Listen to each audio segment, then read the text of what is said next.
tots i totes, ja hem arribat a la meitat del mòdul i per celebrar-ho hem vingut a l'ermita de Sant Bartomeu, al capdamunt del Congost de Fragueral, que com veieu aquí de places no n'hi ha, però és un lloc ple de poesia. Poesia tan bona com la que m'heu enviat en l'últim lliurament. Ha sigut meravellós, esperem que us hagi agradat, d'acord? Ara el que haureu de fer és pujar-la en el wiki per seguir amb el nostre projecte de les places literàries del lloc.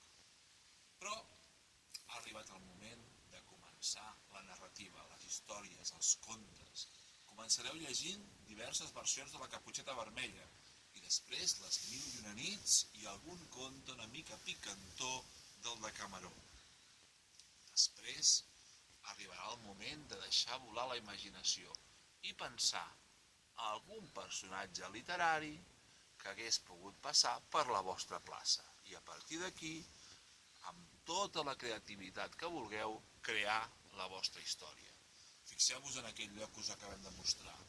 Hi hagués pogut viure, qui sap, la Blancaneus, o potser a l'ermità cavaller Guillem de Baroi, que va ensenyar l'art de la cavalleria tirant-lo blanc, o potser hagués pogut ser un cau de bruixes o de bandolers. Vés a saber. Quin personatge pot haver passat per la vostra plaça? Ho sabrem ben aviat. Però és que, a més, aquesta història la compartirem amb els vostres companys i us l'haureu de coavaluar. No badeu, perquè si no, la cosa sortirà molt malament. Doncs res, això és tot.